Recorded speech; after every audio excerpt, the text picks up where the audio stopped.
Bem, olá, bom dia. Vamos começar a nossa aulinha de hoje, né? Hoje já a sétima aula, né? Penúltima aqui da nossa série. E eu vou pegar na aula de hoje, principalmente dois autores, né? Vou trabalhar com outros autores, mas majoritariamente esses dois, né? Pegar o Foucault e o Le Breton e trabalhar essa ideia do corpo prêt-à-porter, né? Essa ideia de um corpo pronto para usar, né? Esse termo vem da moda, né? Vem da indústria de moda do pós-guerra, né? Que até então as roupas eram feitas sob medida, né? As roupas, né, antes da Segunda Guerra ainda tinha, né, as alfaiatarias e, né, a roupa da elite principalmente era toda ela feita à mão, né? Sob medida para o cliente, né? E a partir dos uniformes, e a partir da lógica industrial e da produção em larga escala de roupas, né, da indústria têxtil na época da guerra, surgiu a possibilidade de fazer uma moda com tamanhos pré-programados, né? Então, essa lógica que nós usamos hoje do PMG, GG, né, ou PP para alguns, né, é uma lógica que vem no pós-guerra da roupa prêt-à-porter, da roupa pronta para usar, né? E o que eu vou argumentar hoje aqui é essa ideia de um corpo também construído segundo os interesses do sujeito, né? Um corpo também prêt-à-porter, um corpo, né, que vai se adaptando aos interesses do sujeito, né? E, inicialmente, eu vou pegar o Foucault, né? E o Foucault, assim, para quem já conhece ele é um filósofo que trabalha uma das questões principais da obra dele é a questão do poder e a relação do saber, né, da produção de saber, da produção de conhecimento, né, a produção das ciências, né, e como instrumentos, como formas, como instâncias de poder, né, como meios de discurso para se alcançar o poder. Então, o Foucault traz essa ideia, né, de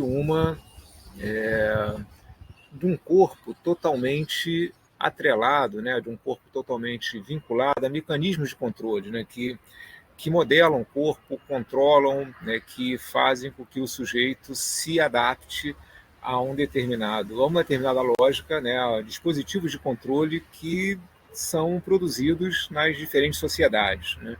Esses controles tanto são controles religiosos, controles científicos, controles médicos, militares, né? Você tem instâncias que vão produzindo mecanismos de controle sobre o corpo, né? E vão gerando essa sujeição, né? E ele fala desse controle disciplinar dos corpos, né? Então essa é um pouco a tônica da aula de hoje, né? E o Foucault ele já começa falando que o sujeito, né, ele fala do sujeito que nós vimos o nascimento do sujeito ali na Revolução Científica Moderna, né, que o sujeito medieval ele não é sujeito de si, né, ele é assujeitado pela lógica social dominante. E essa história de um sujeito que pode escolher o seu caminho e ser sujeito da sua vida é algo moderno, no sentido, né, da ciência moderna, que é quando nasce o sujeito, né? Então, essa imagem do Michelangelo, né, da criação do homem, do momento da criação, né, ali o Renascimento é o momento de criação da ideia de sujeito, o conceito de sujeito, né? Ele nasce ali. E o Foucault fala com isso que nós somos frutos do contexto, das referências do nosso meio, das ideias que circulam, e dos pensamentos, e da produção de conhecimento, e de todo o aparato mental que circula na época em que vivemos. Nós somos. Ainda não existe um homem universal, né? O mesmo homem em todos os tempos, né? O homem ele vai ser fruto do meio, e aí essa ideia de um sujeito que nasce ali na, na Idade Moderna, né?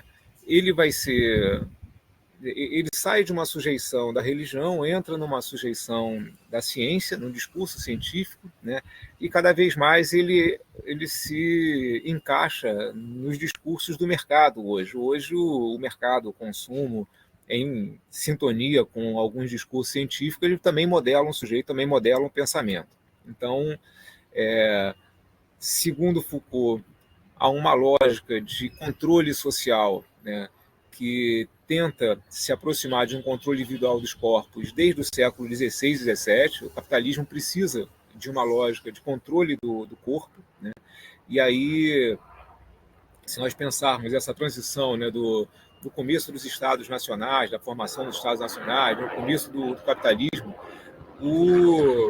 os Estados eles vão precisar, né, de dimensionar. Está passando um helicóptero aqui. Não sei se o barulho está chegando para vocês aqui, mas acabou de passar. Né? Bem, eu estou aqui na Tijuca, do lado do Maracanã, do lado do Morro da Mangueira, que de vez em quando passa um helicóptero meio perdido aqui. Bem, mas voltando aqui ao que nos interessa, os estados precisam do controle da população para saber quantidade de pessoas, quantidade de braços que ele tem para a lavoura, quantidade de braços que tem para força militar, tamanho de território, riqueza, né, o que meios, que recursos o território tem e que recursos humanos que o território terá, né, disponíveis para o Estado e para a elite dominante. Então, desde o século XVI e XVII, que surgem os primeiros estudos epidemiológicos, né, para saber tipos de doença, tipos de adoecimento, quantidade de população, faixa etária de população, causa mortes da população, uma série de informações para produzir controle sobre o que vai se chamar de um corpo social, né? E esse biopoder se constitui também como meios de uma biopolítica, né, de formas de controle do Estado sobre o sujeito. E aí esse investimento sobre o corpo ele vai cada vez mais produzir técnicas de controle, vai produzir meios de informação, modos de comportamento, modos de controle, de sujeição do sujeito à norma, né, que se pretende atingir. Então, há uma construção de ferramentas de controle que são históricas, né, que desde os primeiros estados nacionais, seja na Inglaterra, na França, na Alemanha, são os 3 casos que ele estuda inicialmente, né, há uma tentativa do Estado controlar o corpo social e controlar, em última instância, os corpos individuais, o corpo do sujeito. Né? E que as instâncias de produção de saber, né, principalmente o poder acadêmico, o poder universitário, o poder religioso, o poder militar, né, são produção, né, de saberes que têm relação direta com as instâncias de poder. Né? Elas interessam ao poder dominante ter as informações e o controle e a produção do conhecimento sobre sobre a sociedade, sobre esses corpos. Né? Então, o Foucault tem uma obra muito vasta e ele aponta isso em vários livros, né? O Nascimento da Clínica, ele vai falar disso a produção da ciência médica, né? Como que ela acontece, como é que ela se adapta a essa produção de saberes, né? A história da loucura também vai falar da apropriação da loucura como uma norma médica da mesma forma. O Vigiar e Punir vai levar isso para o campo jurídico. Então ele tem vários livros que falam dessa disciplinarização do mundo e do controle, né, dos saberes e, consequentemente, dos corpos. Né? Então, há uma gradativa, né, a um determinado momento da história, né, criação de regras, mecanismos, né, normas disciplinares, normas médicas, normas sanitárias de controle que vão tornar esses corpos úteis, esses corpos dóceis, domesticados. Né? Então, são corpos que são adaptados ao sistema produtivo, adaptados à lógica da produção do capital, à reprodução do capital, e são corpos que estão totalmente vinculados a essa dinâmica, né? E disciplinarizados. Né? São corpos que são, segundo ele, adestrados. Né? E a norma, né, a norma médica, ela sempre funciona como um conjunto de saberes, de códigos de conduta, de normas disciplinares que vão se adequar ao corpo para organizar, regulamentar e controlar a população. E a medicina tem um papel fundamental nesse controle, né? A medicina é um canal, é um braço, né, dessa estratégia de biopoder, dessa biopolítica, no sentido do controle da população e dos corpos, né, desse organismo, desse corpo social. Então, nós assistimos isso já em vários momentos da história, mais recente até, né? Agora na pandemia era a medicina que dizia o que você ia fazer, se você podia sair, a máscara você tinha que usar, você tinha, né? As normas vinham do campo biomédico, assim como na emergência da AIDS também a regulamentação dos comportamentos, né? Ela parte da medicina, né? E nós vemos também a essa, essa produção de corpos, né, dos corpos sarados, bombados, dos corpos controlados, dos corpos que querem ser jovens eternamente, dos corpos que querem, né, manter, né, um corpo belo, segundo, né, uma produção estética, ela sempre tem um apoio, tem um suporte no discurso médico, no discurso da medicina. Então, ela é um saber, né, que produz, né, formas de comportamento, né, e a medicina estética, então, ela é uma fábrica de corpos docilizados, né? Ela ajuda muito a produzir esses corpos docilizados.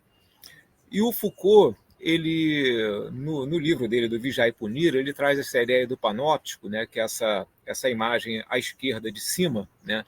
O panóptico é uma espécie de uma torre de vigia, uma torre de controle, que o vigia que está em cima da torre controla todas as celas, né? Isso é uma prisão, né?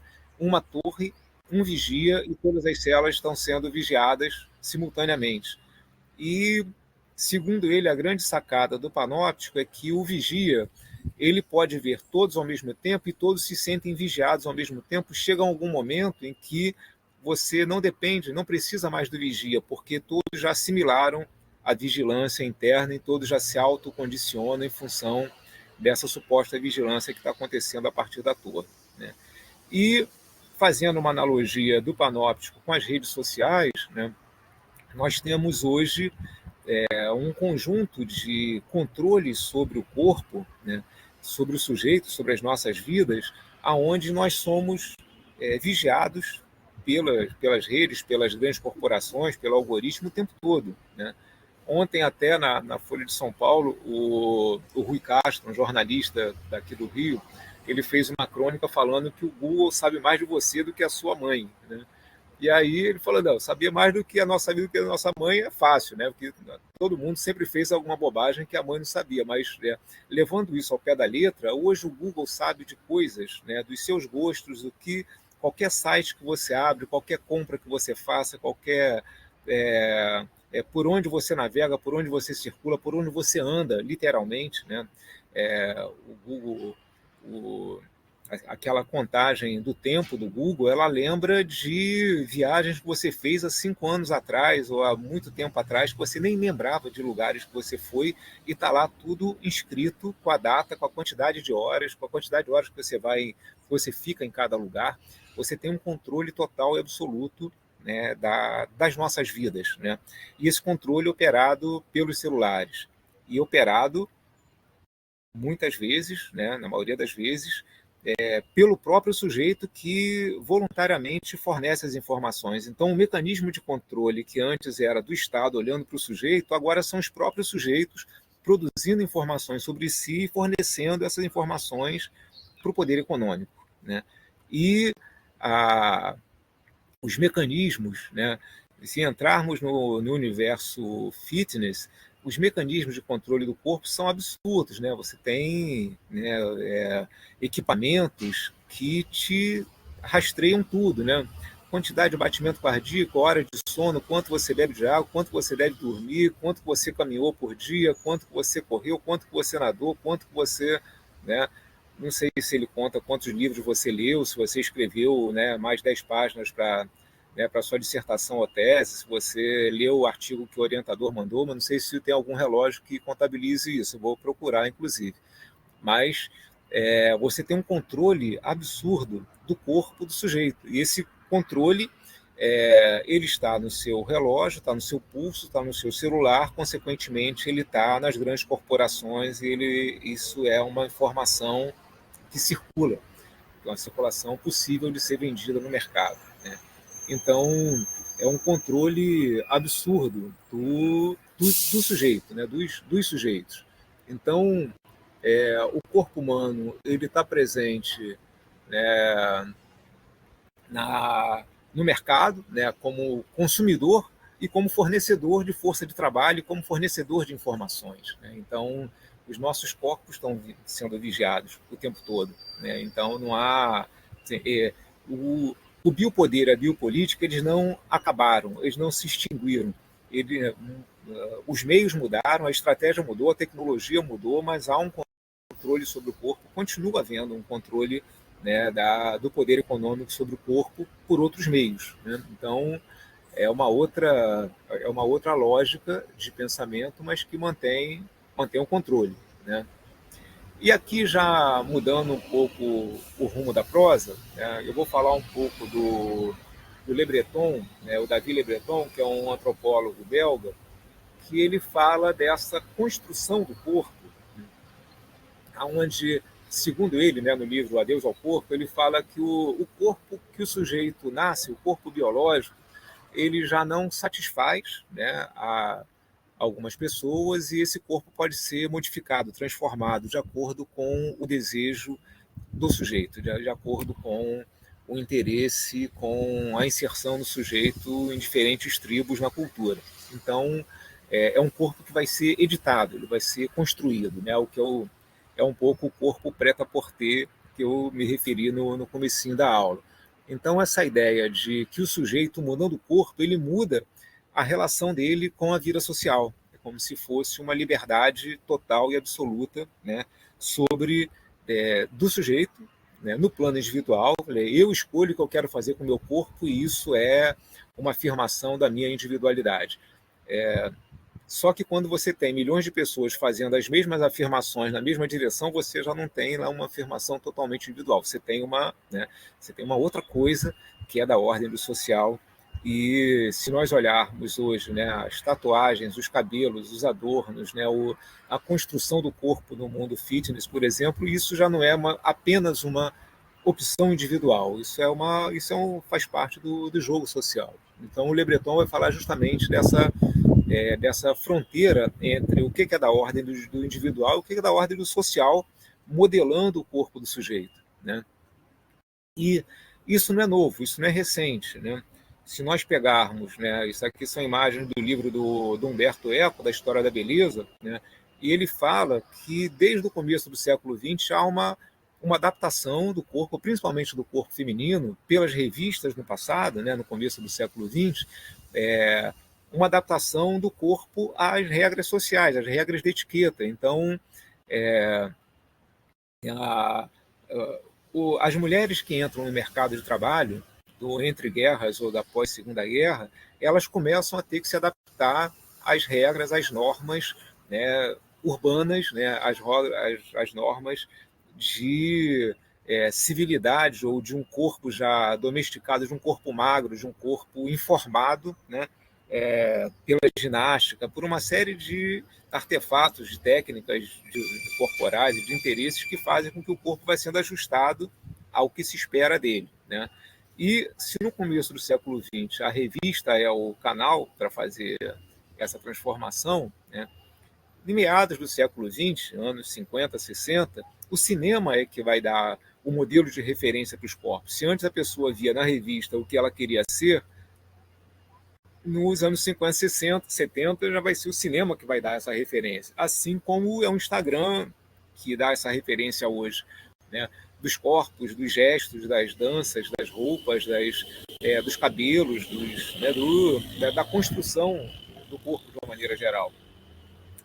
E o Humberto Eco fala que o corpo, no século XXI, ele é cada vez mais um corpo andrógeno, sempre magro e um corpo jovem, né? A referência de beleza corporal ela já não incorpora com muita facilidade o idoso, né? Um corpo fora desse padrão etário, né? Um corpo mais assim, com uma forma mais arredondada, isso também não caberia, já não é um padrão de beleza, né? As pessoas que têm um corpo mais arredondado, um corpo acima do padrão estabelecido socialmente, as pessoas que estão na mídia, elas precisam se adequar e muitos fazem bariátrica, muitos fazem regimes. É difícil você ver um galã gordinho, né? Você tem, né, uma adaptação aos corpos magros e esse ideal de juventude eterna, né?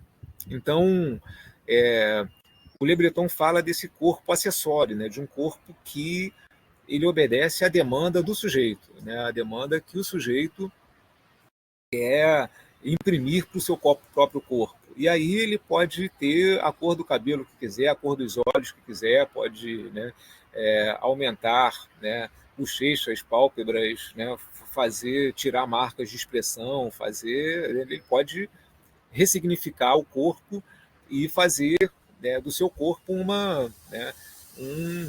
um produto construído segundo o seu desejo, né? Então a pessoa pode ser loura e ter dreads, ela pode ser asiática e ter cabelos de várias cores, né? Ela pode ter a cor dos olhos da maneira que quiser, ela pode ter, né? Ela pode fazer lipoescultura, tira de um lado, bota do outro, né? Tira de um, né? Ela se repagina, né? Desde que ela pague, o cartão passe, então ela pode comprar o cabelo que ela quiser e transformar o corpo, supostamente, né, da maneira que lhe convém.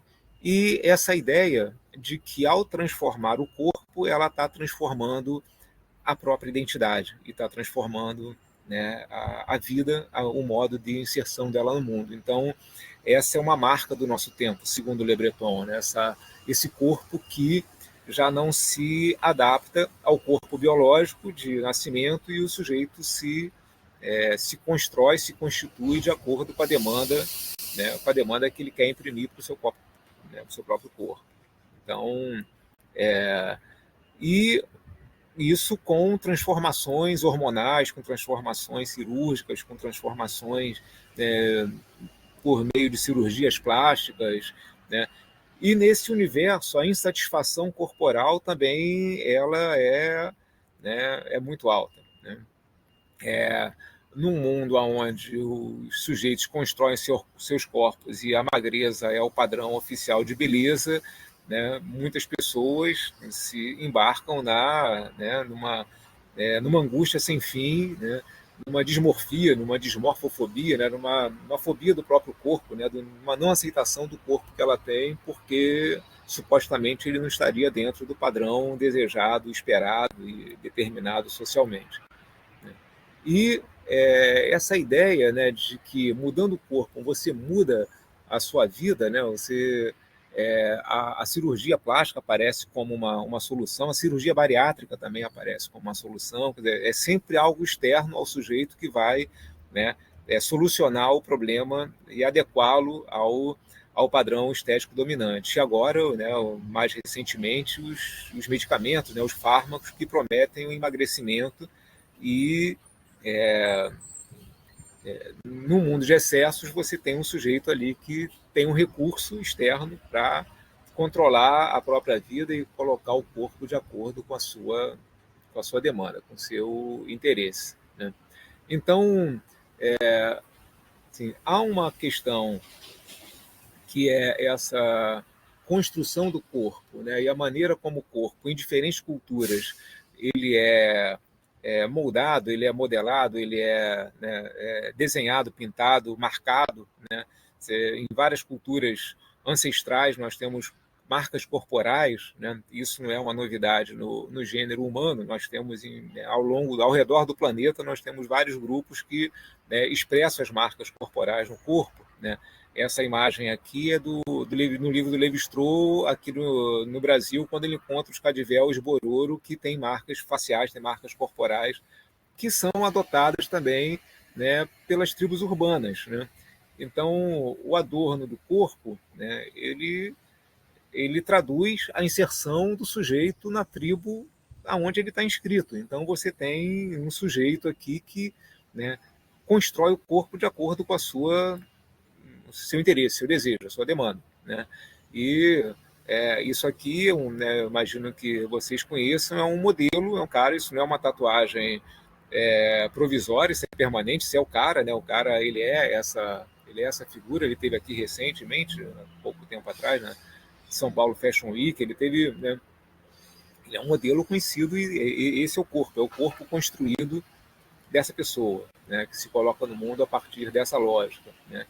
E para os mortais, né, para o, o comum, né, para nós, seres humanos, pedestres, mortais, temos ali várias formas também de marcas corporais, de piercings, de escarificações, de inserções, né, de próteses que modelam o corpo e, né, no quesito cabelos, então, é uma festa, né? Tem cabelos de todas as cores, de todos os modos, de todas, né, com muitas possibilidades de construção, né? E deixa eu, o sol entrou aqui, deixa eu pegar passar a mesa aqui para uma sombra.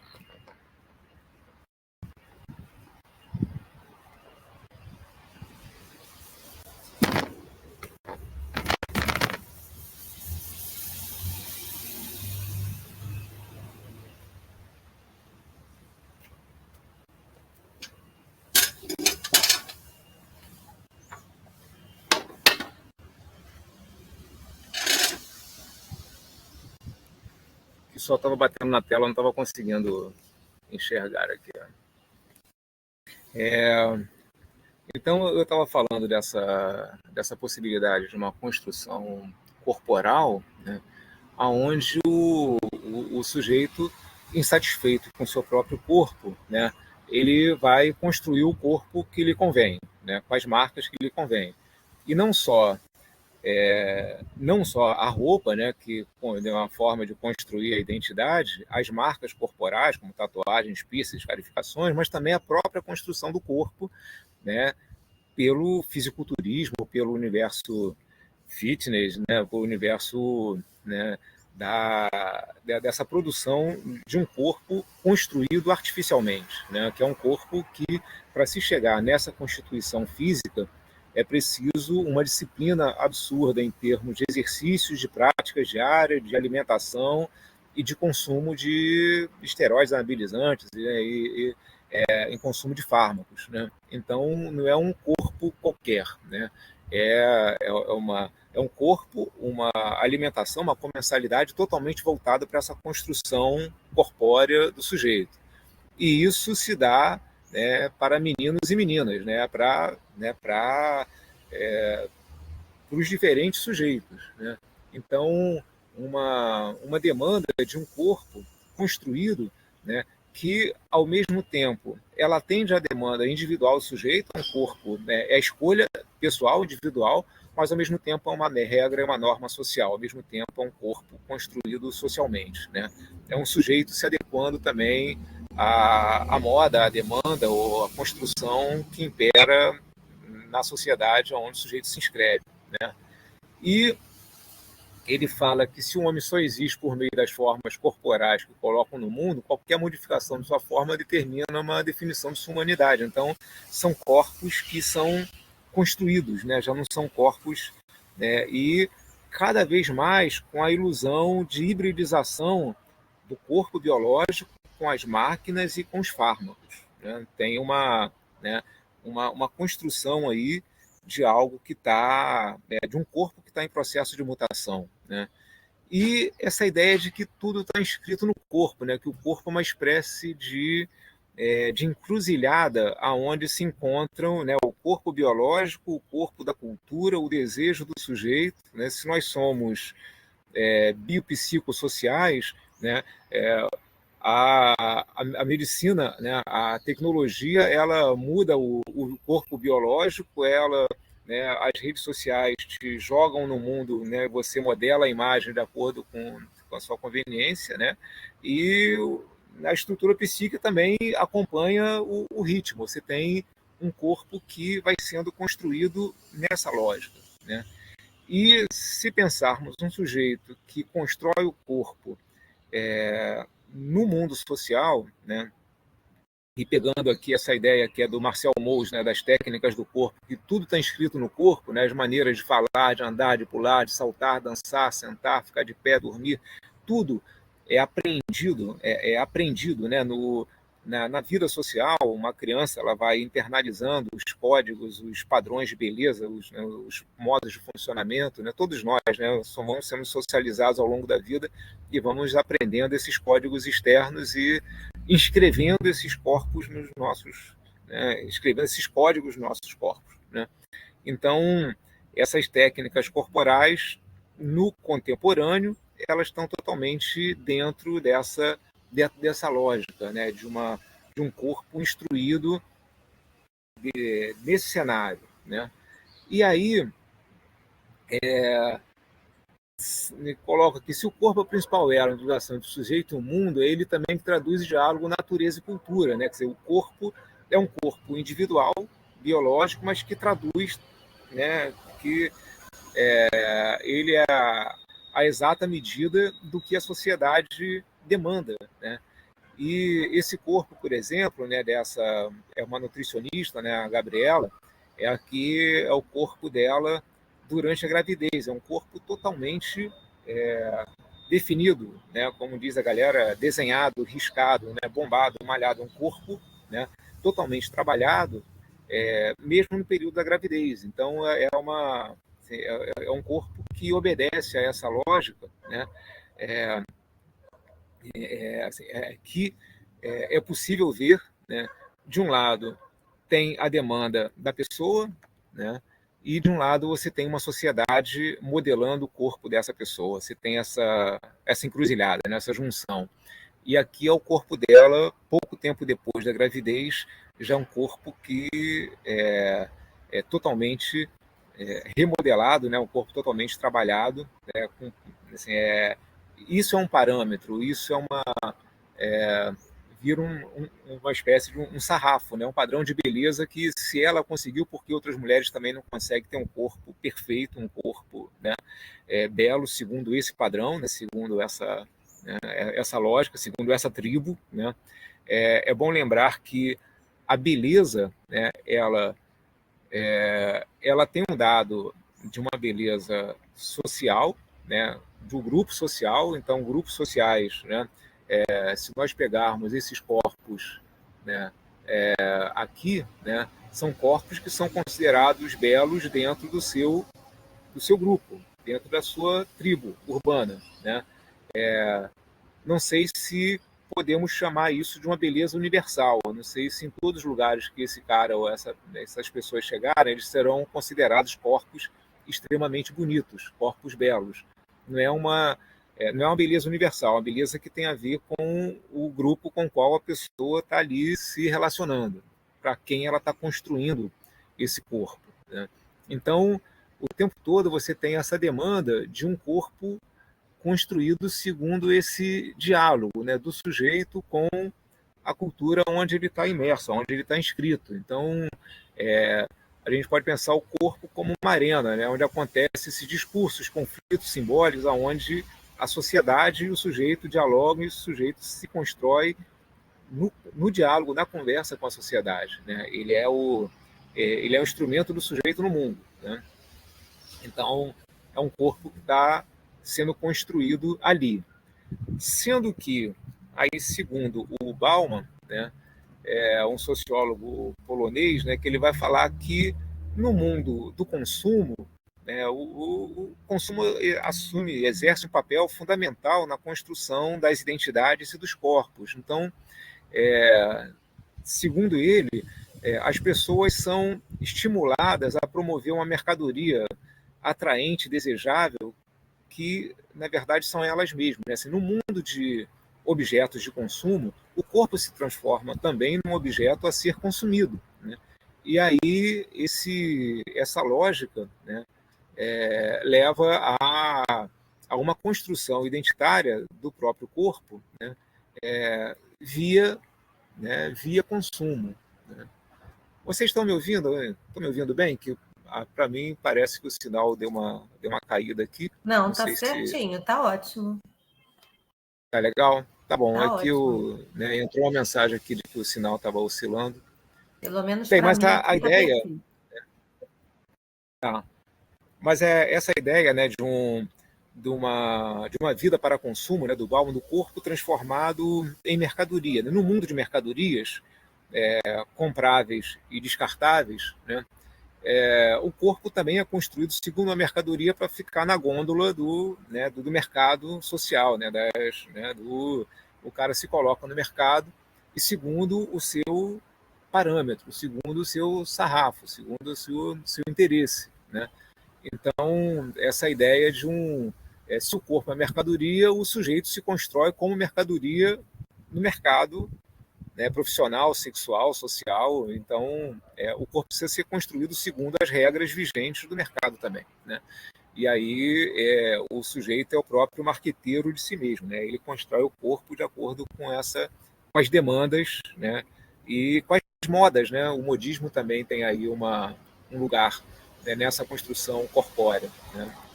E o Bauman fala, né, que na sociedade dos consumidores ninguém pode se transformar sujeito sem primeiro virar mercadoria, né? Não há fronteiras claras entre as coisas escolhidas, a serem escolhidas, consumidas, seres humanos que as escolhem e consomem. É um embaçamento, né? Uma fronteira muito tênue entre o que é da ordem do sujeito, do indivíduo, e o que é da ordem do social, né? E nesse mundo de compras descartáveis, né?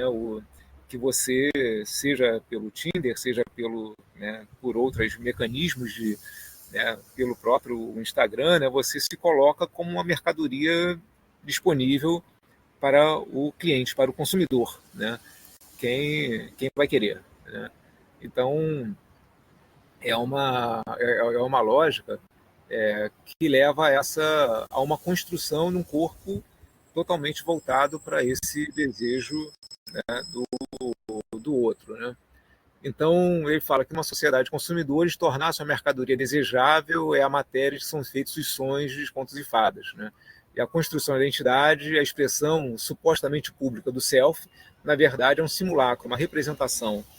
Então, quando nós vemos, né, o que a gente estava conversando antes da aula, né, do cara que quer ser jovem eternamente, que se mantém, faz de tudo para se manter jovem, que não sorri nunca para não ter marca de expressão, ou que não se expõe ao sol para não danificar a pele e ter marcas de vida, né? É interessante como isso é uma construção identitária, né? É um self construído a partir dessa lógica que está posta socialmente como uma lógica desejável, né?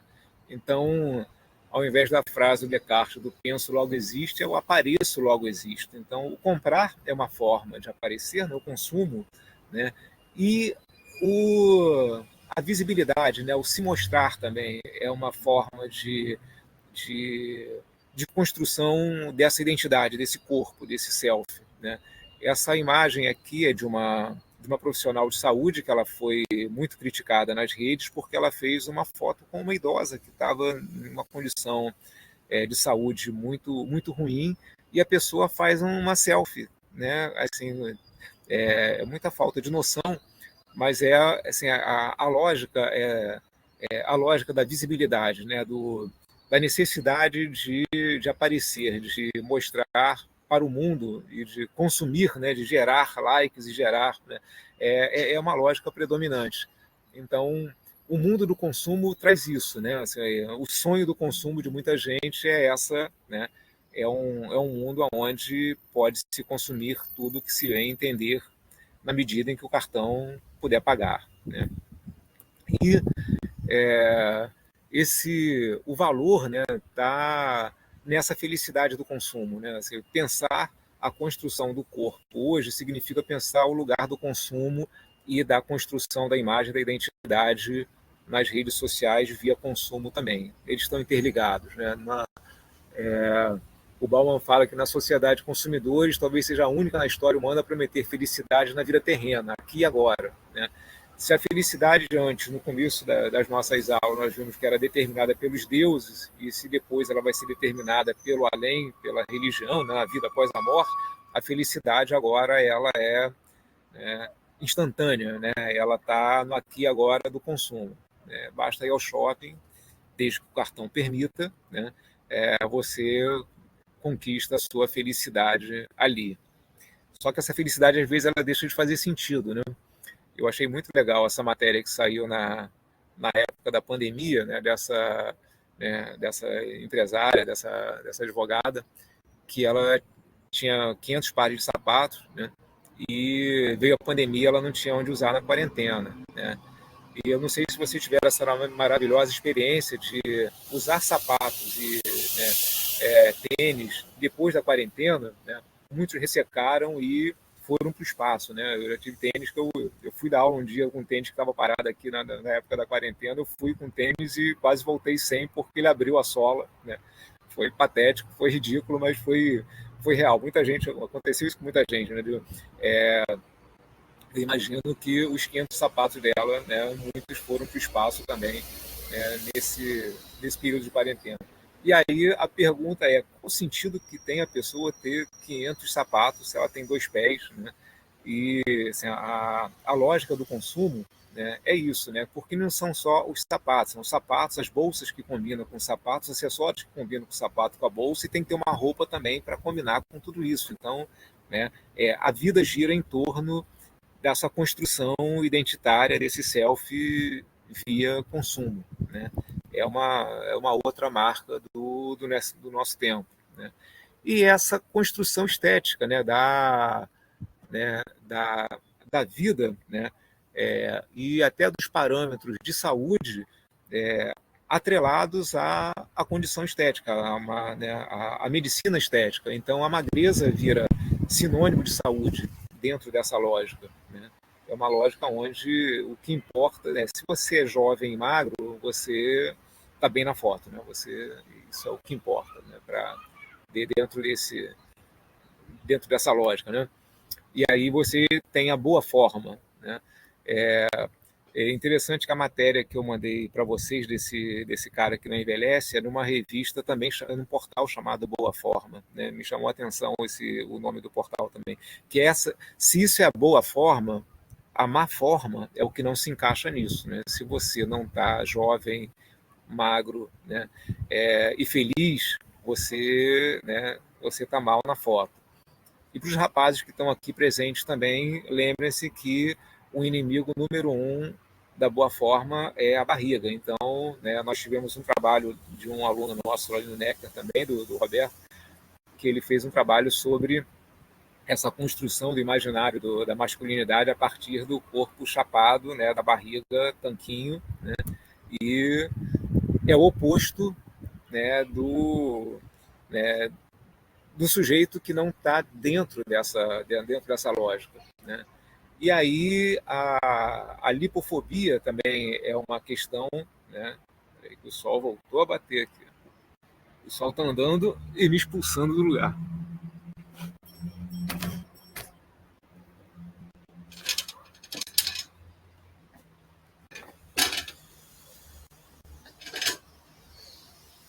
O sol bate na tela, não consigo ver a tela.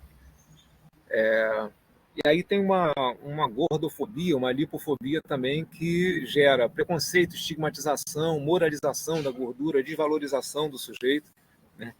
E nessa moralização, né, o corpo gordo ele começa a ser visto como ocioso, como lento, como descuidado, como improdutivo, como preguiçoso. Tem uma série de desvalores sobre o corpo, né? Chegando ao ponto, né, esse caso aqui é um caso emblemático, né, de uma professora que ela não foi aceita no concurso público porque estava acima do peso. E são duas coisas completamente diferentes. A capacidade intelectual dela, né, para exercer o cargo de professora não tem necessariamente nenhuma relação com o seu sobrepeso, mas ela foi impedida de tomar posse no concurso porque estava acima do peso, né? Você tem vários casos, né, de pessoas que são estigmatizadas pela aparência, né, pela gordura corporal, ou por um simples sobrepeso já é suficiente para, né, gerar algum tipo de preconceito, de estigmatização e encaixar o sujeito nesse corpo, né, que geralmente, né, o discurso omite o preconceito e fala que não é uma questão estética, é pela saúde, mas sempre tem um preconceito em voga ali, tem um preconceito circulando ali, né? Então essa lógica, né, dessa construção desse corpo, ela não deixa de ser uma ferramenta de biopoder. Isso nós podemos olhar como o que o Foucault colocava, né, como essa ferramenta de uma busca incessante de controle sobre os corpos, né? E nessa charge aqui da Maitena, se vocês abrirem aqui na tela cheia para ver com mais calma, vocês vão ver que, né, só há uma forma melhor de ser linda, é ser magra, uma forma melhor de ser jovem, é ser magro, uma forma melhor de ser elegante, é ser magro, uma forma melhor de ser bem sucedida, é ser magra, de ser famosa, é ser magro, uma forma fantástica de ser milionária. O ser magro é o que está acima de tudo. E acima do ser magro é ser magro e sem celulite. Aí já é o suprassumo da existência, né? Isso é uma piada, é uma charge, né, de uma cartunista argentina, da Maitena, mas ela traduz bem uma lógica dominante no nosso tempo, né, que se você é magra, né, tá valendo, né, qualquer coisa, né. Tem até uma porta dos fundos muito legal da dieta, que é a menina chega na academia e ela fala que ela está fazendo quimioterapia, pô, mas ela está magrinha, você está pronta para o verão, não tem, né, tudo vale a pena, né, desde que você fique magra, né. E aí, bem, isso, né? Voltando aqui ao slide inicial do Foucault, né? O Foucault ele começa a mostrar para a gente, né, já desde os anos 60, 70, 80, o quanto o corpo ele é esquadrinhado, ele é controlado, ele é colocado dentro de mecanismos de controle, né, das formas de poder dominantes, né, e assim, é algo que esse controle se metamorfoseia, se modifica, né, se adapta às novas tecnologias, novos tempos, às redes sociais, mas o controle está lá, não deixa de ser controle. Isso é um mecanismo de controle, isso é vigilância sobre o corpo o tempo todo, né? E é isso, né? Eu voltei aqui ao começo da aula, só para fechar aqui essa costura, né, de um corpo contemporâneo que é totalmente marcado pela vigilância e pelo controle, né? E com a ilusão de que o sujeito está construindo o próprio corpo, né? Com a ilusão de que o sujeito está exercendo a sua individualidade, né? O seu individualismo, o seu self, né? Ele está mostrando sua face mais verdadeira. Na verdade, ele está se adaptando ao jogo da maneira que pode, que consegue e que o cartão consegue pagar, né? Bem, assim, essas aulas que essa principalmente, né, eu peguei várias referências da História da Beleza, do Humberto Eco, do livro do Vigarello sobre a obesidade, né, o estigma da gordura, das metamorfoses do gordo, e do Le Breton, do Adeus ao Corpo, né? A História do Corpo também é um livro que acompanhou essas aulas todas elas foram construídas, né, tem muitas citações desse livro, do Vigarello, Corban, isso está presente o tempo todo, né, desde a primeira aula. Esse é um livro onipresente aí no trabalho, no curso, uma referência importante no curso. Essa referência aqui do Foucault, dos cuidados de si, ou do Descartes, do Spinoza também eu usei recentemente.